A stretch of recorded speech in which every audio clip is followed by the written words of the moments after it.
हिंदुओं के देश में हिंदू राष्ट्र की मांग करते तो आपको बुरा लगता है, फिर आप कहते हो कि नहीं नहीं नहीं ये तो फिर संविधान के खिलाफ। अच्छा, इसकी परिभाषा क्या है? क्योंकि हिंदू राष्ट्र आपने पहले कहा और अब तो आप भगवा हिंद लेकर आ गए, तो ये भगवा हिंद कैसे हो? इसको थोड़ा सा परिभाषित उन्होंने कहा लेकिन देश तो संविधान से चलेगा ना।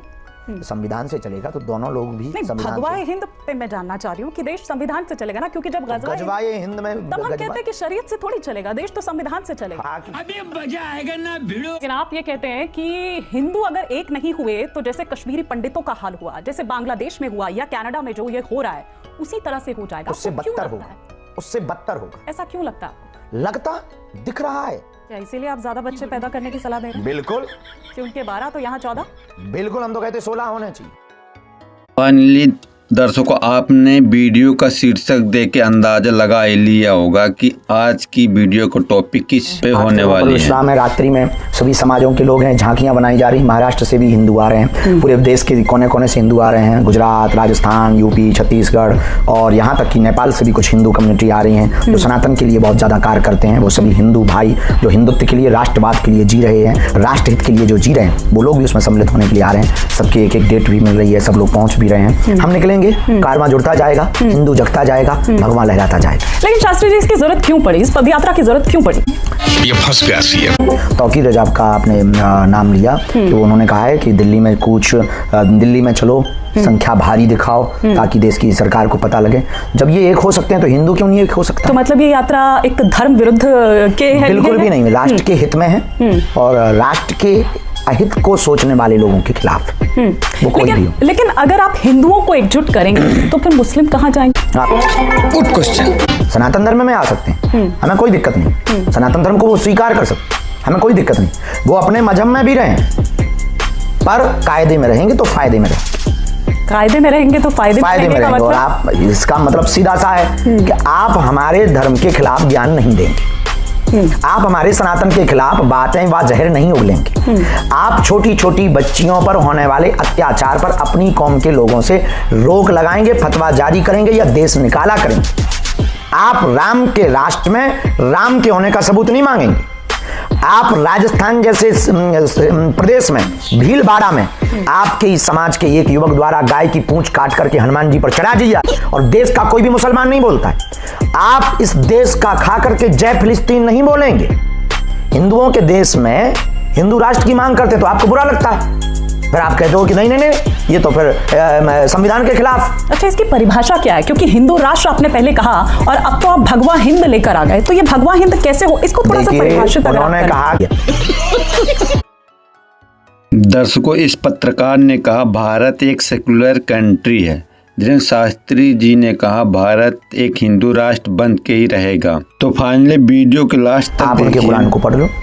कुरान में लिखा है कि अपने मजहब के लोगों को छोड़कर बाकी सब काफिर हैं, इनके साथ रहना गुनाह है, इनसे मिलना गुनाह है। हमारा सनातन कहता है कि सब पूरा संसार ही परिवार। तो अब भगवाई हिंद होना चाहिए कि गजवाई हिंद होना चाहिए? नहीं, लेकिन देश तो संविधान से चलेगा ना।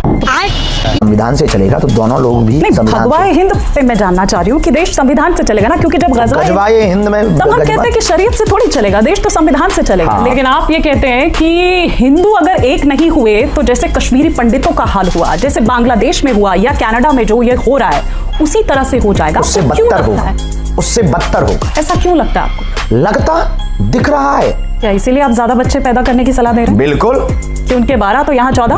बिल्कुल, हम तो कहते 16 होने चाहिए।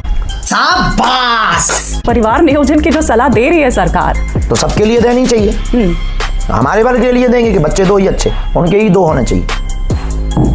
आपने अभी 9 राज्यों की बात की, क्योंकि आपने जब हिंदू अत्याचारों की या हिंदुओं को जब आप लेकर बात करते हैं तो आपने कहा कि 200 जिले, 9 राज्य लगभग, जिनकी डेमोग्राफी एकदम बदल गई है और एकदम से बदली। क्या वाकई ऐसा है? और जहां पर आप कह रहे हैं संस्कृति और इन तमाम बातों को, जहां पर प्रधानमंत्री मोदी जैसे शख्सियत हों, जहां पर सीएम योगी जैसा चेहरा हो, जहां पर आप जैसे शास्त्री जी हों, वहां पर क्या वाकई हिंदू खतरे में आ सकता है? इसलिए तो हम प्रायश्चित करने के लिए पदयात्रा कर रहे हैं, इसलिए तो हम प्रायश्चित करने के लिए हिंदू एकता के लिए हम आप लोगों से लड़ रहे हैं, इसीलिए तो हम हिंदुओं को एकजुट करने के लिए परेशान हो रहे हैं, दिन रात अपनी जान की बाजी लगा करके। जो आप अरे बाप रे, वाह क्या एक्टिंग कर रहा है। हमें क्या फायदा, राजनेता हमें नहीं, सीएम हमें बनना नहीं, सरकार से अनुदान हमें चाहिए नहीं। लेकिन विपक्ष तो टाइमिंग पर सवाल उठा रहा है। वो ये कह रहे हैं कि जब जब चुनाव आते हैं तब तब शास्त्री जी आ जाते हैं लोग और फिर ये वही काम तो राजनेता कर रहे हैं। तो फिर आप जब इस टाइम पर आए हैं तो आप बीजेपी का काम आसान चलिए कर रहे हैं, आप बताइए, उनके लिए गेम कर रहे हैं। धंधा बंद करवाएगा क्या? लेकिन जब जब चुनाव आता है, मेरा मतलब ये था कि वो जब क्या, चाहे देश में एक ना एक मध्य जगह प्रदेश चुनाव की बात करिए या फिर अभी झारखंड का हो, महाराष्ट्र का, और महाराष्ट्र के लिए तो टोन सेट की जा रही है बटेंगे तो कटेंगे के जरिए। ये राजनेता अपना फिक्स सब कर सकते हैं। हम धर्म नेता, धार्मिक गुरु, हम नेता नहीं। हम एक स्पिरिचुअल लीडर हैं, स्पिरिचुअल सिपाही है, लीडर भी नहीं। लेकिन धर्म में भी तो राजनीति घुस गई और राजनीति में भी तो धर्म आता ही है। दोनों उसी एक पर दूसरे तो के सारी पूरे सियासत। मिनट बता। हम तो भारत के संतों से कहेंगे अब मठों और मंदिरों से बाहर निकलकर देश में और आगे आना चाहिए और सत्ता पे भी बैठना चाहिए। तो ये तो खुद मुख्यमंत्री योगी आदित्यनाथ ने कहा ही है, बटेंगे तो कटेंगे। और मतलब एक टोन सेट करने की, इसीलिए मैंने कहा कि चुनाव के दौरान और आप आए तो ये कहते हैं कि आप दरअसल बीजेपी के लिए बैटिंग कर रहे हैं और उन्होंने एक टोन यहाँ पर सेट कर दिया। लेकिन क्या बटेंगे तो कटेंगे का नारा ये सौहार्द पैदा करता है, ये सकारात्मक बात तो सही है। कई मौलाना तो आपके बयानों को नफरती, वो कहते हैं कि सिमी, पीएफआई, वो उससे तुलना कर देते हैं। यही तो गजब। मतलब वो देश को कानून में हाथ लेने का बयान दे दें तो सही है, हम देश को जोड़ने का बयान दे दें तो खराब है। लेकिन महाकुंभ अच्छा, वो दीपावली को पटाखा फोड़ने का बयान दे दें तो सही है, हम बकरीद पे बयान दे दें तो गलत है। वो मक्का मदीना में प्रवेश हिंदू नहीं होंगे 30 किलोमीटर पहले से। तो लगता है कि हिंदू जो फेस्टिवल्स हैं, हिंदू जो त्योहार हैं, वो जानकर टारगेट किए जाते हैं। होली पे ज्ञान देते ही है, पानी बर्बाद हो रहा है, खून बर्बाद होता है, बकरों का ज्ञान नहीं देते। आपने तो कहा था कि सुतली बम फोड़ देंगे उनके मुंह पे लगाकर। हमने 10 फोड़े। हम बहुत उल्टे आदमी। लेकिन तौकीर रजा ने ही ये कहा था कि जो दीपावली है वो प्रकाश का पर्व है, रोशनी का पर्व है, धमाके का पर्व नहीं। यही शाबाश बेटा।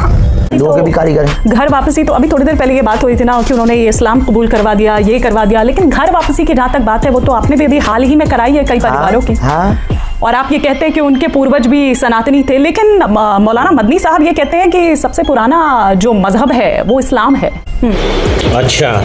कई बार ऐसा लगने लगता है कि अब उनके जो भाई, जैसे कुत्ता काट लो तो क्या करोगे? कुत्ते को थोड़ी हम काटेंगे, इंजेक्शन लगा के घर पे ले। अरे गांव में एक आदमी था, छन्नू लाल, मर गया है। तो वो अपने आप को पूरी दुनिया का अमीर समझता था और वो कहता था कि हमसे अमीर कोई नहीं है, हम इस देश के प्रधानमंत्री। और वो जिंदगी भर यही कहता रहा कि मैं प्रधानमंत्री, और बेचारा कभी भी मंत्री नहीं बन पाया। अपनी बातों को बढ़ा चढ़ा के कोई भी बोल सकता है। आखिरी सवाल मैं आपसे करना चाहूंगी, क्योंकि ऑपरेशन पाखंड की मैं यहाँ पर बात कर रही हूँ। आपने कहा भी पर्ची निकालने के लिए, तो मैं अपनी पर्ची की तो नहीं, लेकिन आप चूंकि इतनी तारीफ अगर करते हैं उस मुहिम की, आपको बार बार बुला रहे हैं, तो आपको आना चाहिए रोहित के शो। हमने बिल्कुल कोई दिक्कत, जो हम पे है वो हम बताएंगे, जो हमारे पास कृपा है वो हम जताएंगे, बेझिझक आ सकते हैं, छीलेंगे भी तरीके से। ठीक है, आपका मैसेज आगे पहुंचा दूंगी अपनी टीम को भी और रोहित को।